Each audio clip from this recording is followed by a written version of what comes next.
ये भारत में सबसे पावरफुल जॉब है, क्योंकि वह राज्य सरकार उस अधिकारी को कुछ समय के लिए सस्पेंड कर सकती है, लेकिन हमेशा के लिए नौकरी से निकालने का अधिकार उसे नहीं होता है। सबसे डरा हुआ यही कर्मचारी रहता है कि जो डीएम है ना, डीएम, इसका नाम होता है कलेक्टर। ये राजा से कम नहीं है ये। तो आप जब आईएएस बनिएगा, 25-30 साल का अनुभव हो जाएगा, तो पूरा झुंड में रहिएगा, आप लोगों को बिल्डिंग में रखा जाएगा। आर्टिकल 311 में कहा गया है कि संघ लोक सेवा आयोग के जो भी नौकरी करता है संघ लोक सेवा आयोग के द्वारा, उनकी नौकरी से आप ऐसे नहीं कि एक झटके में उनको नौकरी से निकाल दो, ठीक है। तो उनको ना क्या करना है, आप लोग को संरक्षण देना है। संविधान उन लोगों को क्या देता है, संरक्षण देता है। किसके तहत? 311 के तहत। इसलिए देखिएगा, आईएएस अधिकारी जो डीएम एसपी होते हैं, इन लोगों को नौकरी से निकालना काफी टफ हो जाता है। जो डीएम वगैरह होते हैं, डीएम एसपी मजिस्ट्रेट, इन लोग को नौकरी से निकालना काफी टफ हो जाता है। क्योंकि अगर आपने यूपीएससी या स्टेट पीसीएस के थ्रू क्या लिया है, जॉब लिया है, तो आपके लिए संरक्षण का अधिकार किसमें है? 311 में है। किसमें दिया गया है? 311 में दिया गया है, ठीक है। तो संघ लोक सेवा आयोग या फिर जो भी राज्य लोक सेवा आयोग है, इनके कर्मचारियों का संरक्षण आपसे पूछ चुका है कि संघ या राज्य लोक सेवा आयोग के कर्मचारियों का संरक्षण आर्टिकल संख्या कितना में दिया गया है? तो आर्टिकल संख्या 311 में दिया गया है। किसमें दिया गया? 311 में। अब हम चलते हैं 312, उसके बाद चलेंगे 315। देखिए 312 में क्या कहा है, तो इसको पहले समझते हैं। अखिल भारतीय सेवा क्या होती है? 3 टाइप की नौकरी को ध्यान से समझिए। ये 3 नौकरी, एक होती है अखिल भारतीय सेवा। अखिल भारतीय सेवा, अखिल भारतीय सेवा, सेवा का अर्थ होता है नौकरी, सर्विस, अंग्रेजी में कहते हैं सर्विस। ऑल इंडिया सर्विस, इसे क्या कहेंगे? All India service. एक होता है केंद्रीय सेवा, केंद्रीय सेवा, सेंट्रल सर्विस, केंद्रीय सेवा, सेंट्रल गवर्नमेंट का नौकरी, सेंट्रल सर्विस। और एक होता है राज्य सेवा, राज्य सेवा, state service, state service, state service. देखिए इन तीनों में मेन अंतर क्या होता है? इसमें होता है जो अखिल भारतीय सेवा होती है, इसमें आपकी नियुक्ति करती है केंद्र सरकार, आपकी नियुक्ति करती है केंद्र सरकार और भेज देती है राज्य सरकार के पास कि जाइए उस राज्य में ड्यूटी कीजिएगा और उसी राज्य से सैलरी ले लीजिएगा। जैसे आईएएस अधिकारी, आईएएस अधिकारी को सेंट्रल गवर्नमेंट नियुक्त करती है, ट्रेनिंग दे देती है, सेंट्रल गवर्नमेंट ट्रेनिंग दे दी। अब उसका कैडर डिसाइड करेगी कि किस स्टेट में उसे भेजना है। गुजरात में भेजेगी, कहेगी जाओ गुजरात में सर्विस करो, गुजरात में नौकरी करो, वहीं से सैलरी ले लेना। तो ऐसी नौकरी जिसे केंद्र सरकार नियुक्त करती है और केंद्र सरकार ट्रेनिंग देती है, लेकिन वह व्यक्ति आके राज्य सरकार के डिपार्टमेंट में सेवा देता है और राज्य सरकार से सैलरी लेता है, ऐसी नौकरी को अखिल भारतीय सेवा कहते हैं। ये भारत में सबसे पावरफुल जॉब है, क्योंकि वह राज्य सरकार उस अधिकारी को कुछ समय के लिए सस्पेंड कर सकती है, लेकिन हमेशा के लिए नौकरी से निकालने का अधिकार उसे नहीं होता है, अर्थात बर्खास्त, यानी उसको टर्मिनेट नहीं कर सकती है। इतना पावर होता है। अखिल भारतीय सेवा में सैलरी राज्य सरकार देती है, लेकिन नियुक्ति कौन करती है? केंद्र सरकार। सबसे पावरफुल होता है। इसमें कौन कौन आएगा अखिल भारतीय सेवा में? तो देखिए ध्यान से, एक आता है इंडियन एडमिनिस्ट्रेटिव सर्विस, आईएएस अमूमन डीएम लिखता है, आईपीएस लिखता है, और इंडियन फॉरेस्ट सर्विस, भारतीय वन विभाग। इंडियन फॉरेस्ट सर्विस को रखा गया किसके? कब? 1966 में। क्यों? क्योंकि हमें उस समय आभास हो गया कि जंगलों की कटाई इतनी तेजी से चल रही है कि छोटे मोटे कर्मचारियों को वहां के ठेकेदार, विधायक उधायक डरा धमका मिला उला के कटवा लेते हैं सब पेड़ वगैरह। तो वहां आभास हुआ कि एक ऐसे अधिकारी की जरूरत है जो राज्य सरकार या लोकल लोगों से उतना न डरे।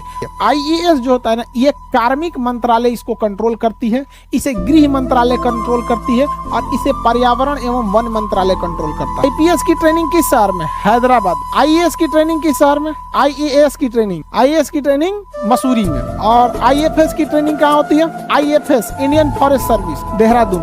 केंद्रीय सेवा में केंद्र सरकार नियुक्त करती है और केंद्र सरकार अपने पास रख लेती है। केंद्र सरकार नियुक्त करती है और केंद्र सरकार अपने पास रख लेती है। ये होता है केंद्रीय सेवा।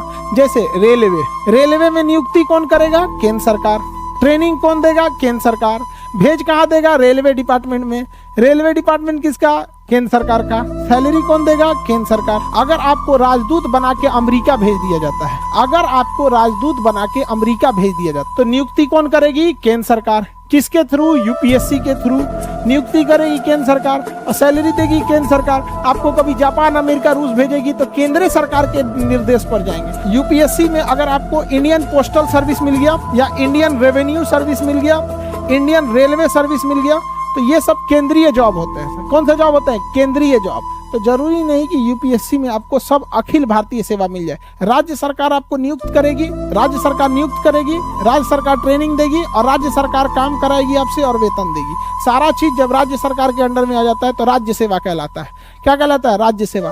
जैसे बिहार दरोगा, जैसे दरोगा का एग्जाम, दरोगा का वैकेंसी कौन निकालता है? राज्य सरकार। एग्जाम कौन लेगा? राज्य सरकार। ट्रेनिंग देगी राज्य सरकार, काम कराएगी राज्य सरकार, और उसके बाद से आपको सस्पेंडो कर देगी राज्य सरकार, निकाल के फेंकियो देगी राज्य सरकार, टर्मिनेट भी कर देगी राज्य सरकार।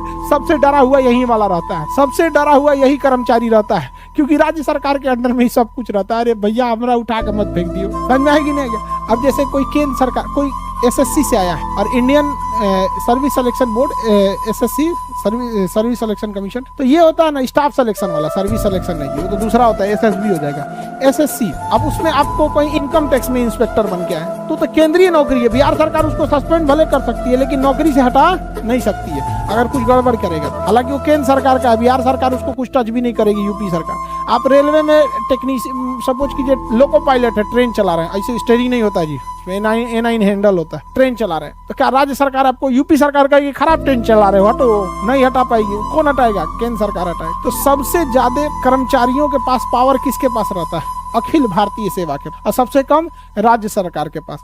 जैसे पुलिस हो गया, सरकारी स्कूल के टीचर देखिएगा पोलियो पिलाने के लिए भेज देता है, कभी कभी चुनाव में ड्यूटी लगा देता है, कहीं कहीं तो नहीं लगाए ना इन लोग चुनाव में ड्यूटी।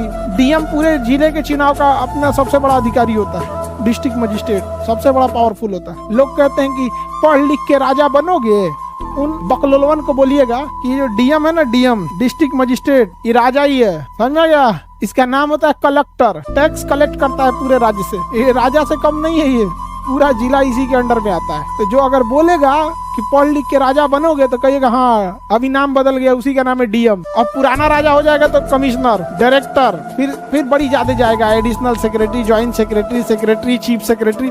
चीफ सेक्रेटरी तो बहुत बड़ा पावर होता है, समझ आ रहा है कि नहीं आ रहा है? मुख्यमंत्री कोई भी डिसीजन चीफ सेक्रेटरी से पूछ के लेते हैं, चीफ सेक्रेटरी साहब क्या कहना है आपका? तो भैया चीफ सेक्रेटरी बहुत पुराना होता है। ये आईएएस जो निकालते हैं लोग ना, 25-30 साल का जब आपके पास अनुभव हो जाता है, बूढ़े हो जाते हैं, तब आप लोग को चीफ सेक्रेटरी बनाया जाता है। तो आप जब आईएएस बनिएगा, 25-30 साल का अनुभव हो जाएगा, तो पूरा झुंड में रहिएगा, आप लोगों को बिल्डिंग में रखा जाएगा। जितना पूरा आईएएस रहेगा सब ना, यूपीएससी निकाला हुआ। आप लोग कैसे क्लास में बैठे हैं, अभी एग्जाम निकालना है आप लोग को, सबकी ख्वाहिश है यूपीएससी निकाल लें। तो ऐसे ही अलग अलग शहर से कोई यूपीएससी निकाल के आया रहेगा, कोई कहीं पे 20 साल डीएम रहा है, कोई आईपीएस रहा है, कोई कमिश्नर रहा है, उसको फिर बुलाया जाएगा, बड़का बिल्डिंग में उसको रखा जाएगा, उसका नाम रहेगा सचिवालय।